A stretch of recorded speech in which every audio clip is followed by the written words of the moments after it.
If you think you know your town, your neighbors, your family, think again. Today, we unravel a tragic and deeply unsettling case that haunted the small town of Shepherdsville, Kentucky. A case filled with police negligence, false leads, and a terrifying betrayal that no one saw coming. This is the story of Jessica Dishan. Welcome to Crime Tales Across Times.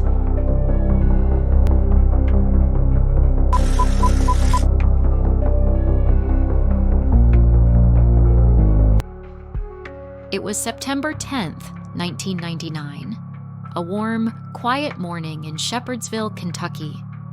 The kind of day where nothing seemed out of the ordinary. The sun was shining, the air was still, and the small town moved at its usual slow, familiar pace. Inside her home, 17-year-old Jessica Dishan was enjoying a peaceful morning. Her parents had already left for work, leaving her alone for a few hours. She had plans later in the day, maybe to meet up with friends or work on her writing. Her dream was to become a journalist, and she often spent time jotting down ideas in her notebook. But that morning, something went terribly wrong. Hours later, when her parents returned home, they immediately knew something wasn't right. The front door was closed, but there was an eerie stillness inside the house. No sounds of music, no rustling from Jessica moving around, just silence. Then they saw her car in the driveway. At first, it seemed like she might still be inside, but as they got closer, their unease grew. The outer driver's side door was slightly open. Her keys, were still in the ignition. Her purse sat on the passenger seat, untouched. And most chilling of all, her mobile phone lay on the seat with a partially dialed 911 call on the screen. Their hearts pounded. It was as if Jessica had tried to call for help, but had been stopped mid-dial. Her parents rushed inside the house, calling her name. No answer. They searched every room, checked the backyard, even ran to the neighbors, but Jessica was gone. That's when the panic set in. Something had happened to their daughter. And the terrifying part? It happened right here, in broad daylight, in the safety of their own home. Jessica Dishan grew up in a tight-knit, loving family in Shepherdsville, Kentucky. She was the eldest daughter of Ed and Debbie Dishan, a hardworking couple who had always prioritized family values.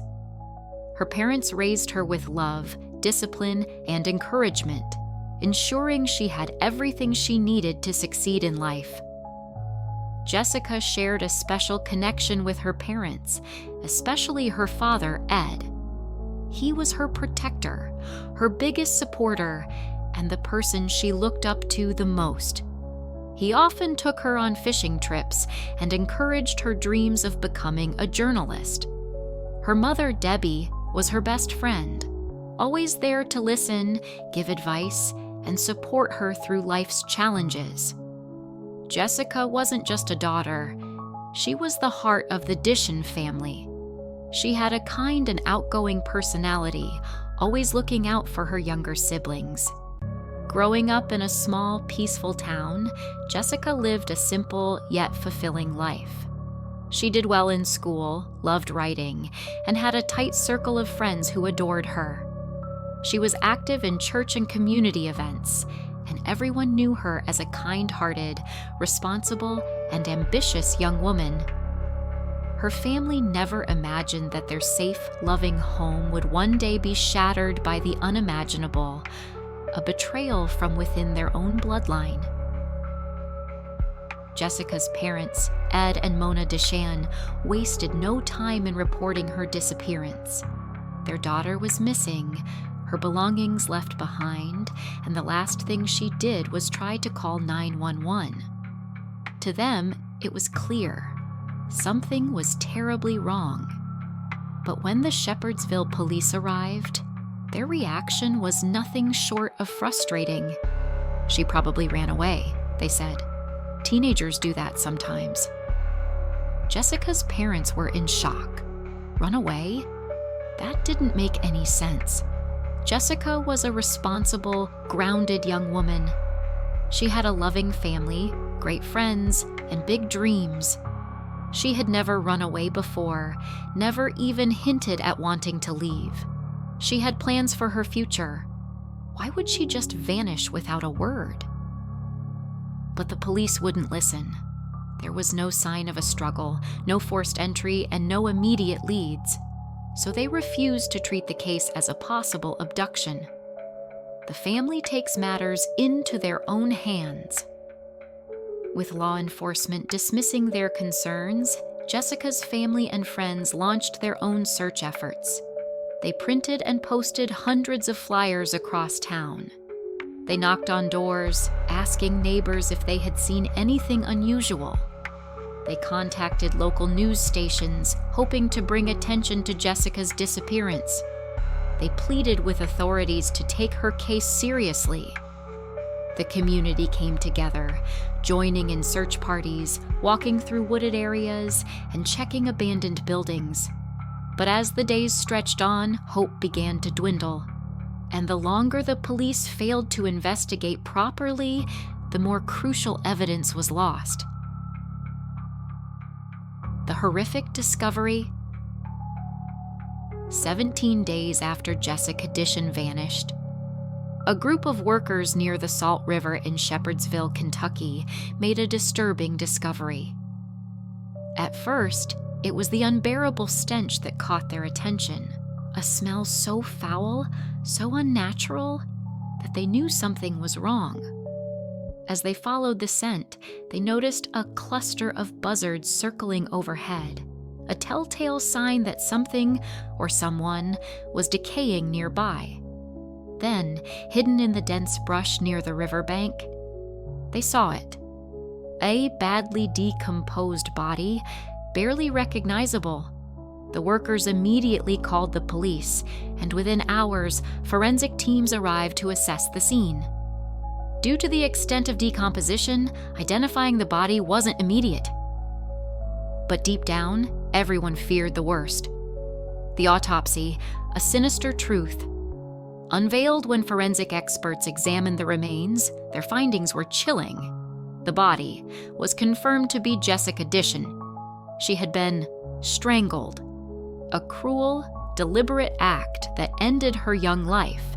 Even more disturbingly, her body had been mutilated post-mortem. An indication that the killer had tried to destroy evidence. This wasn't a random act of violence. This was personal. Someone had gone to extreme lengths to silence Jessica and erase the truth. But who would do something so horrifying, and why? As investigators looked deeper, the list of potential suspects grew more disturbing by the day. The first suspect, a neighbor with a dark secret from the very beginning. David Brooks was on the radar of both the community and investigators.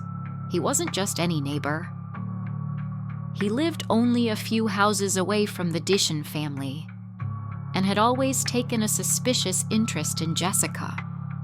According to those who knew him, Brooks had a habit of watching teenage girls in the neighborhood, and there were even whispers that Jessica had felt uncomfortable around him. But because he had never been caught doing anything outright illegal, no one ever confronted him directly until now. In the days following Jessica's disappearance, Brooks' behavior was unsettling. He never joined the search efforts, but was always watching from his window. He was often seen standing on his porch, staring at the volunteers as they combed the area for Jessica.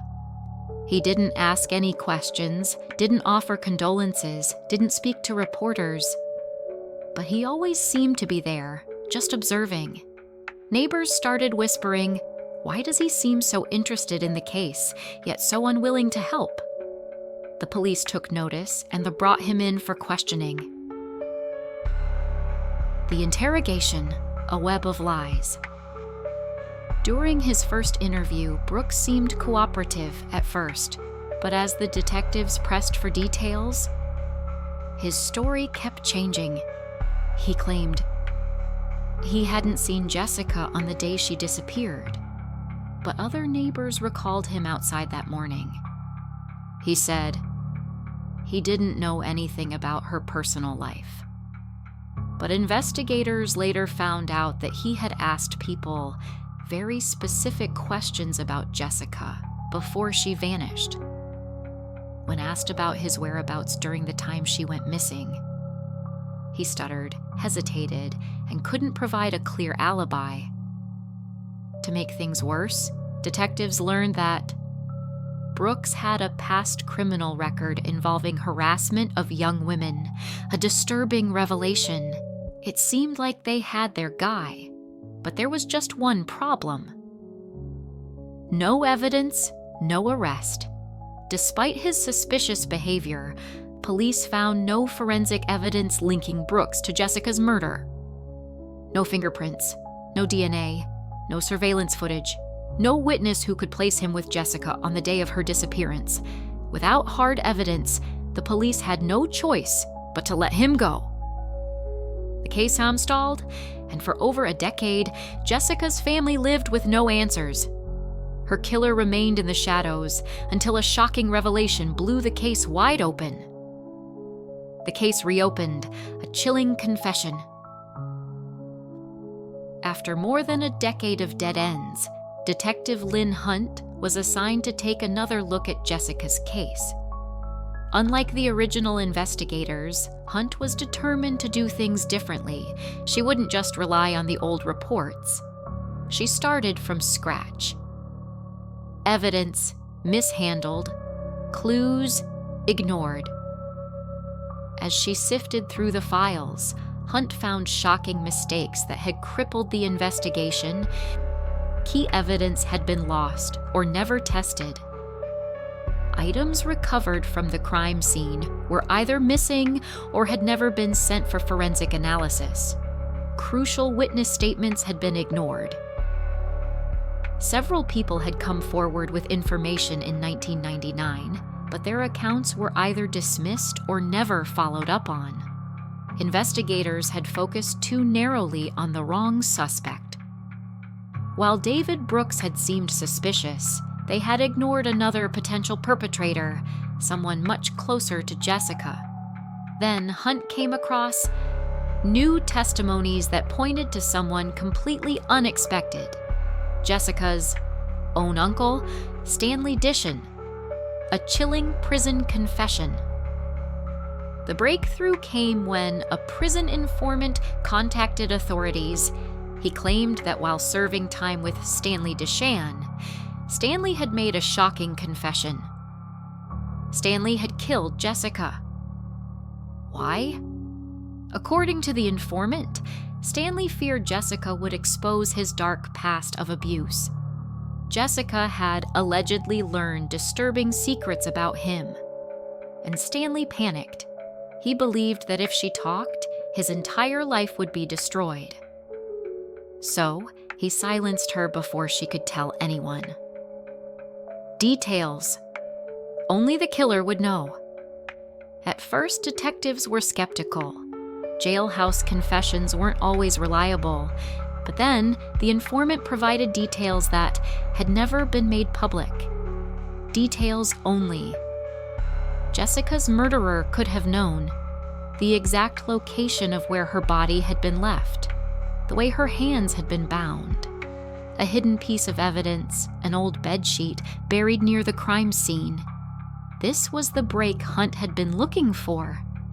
With renewed urgency, investigators conducted a thorough search of Stanley's old property, and what they found was undeniable proof. Buried beneath layers of dirt in a barn, they uncovered a sheet with Jessica's blood on it. It was the missing piece they needed.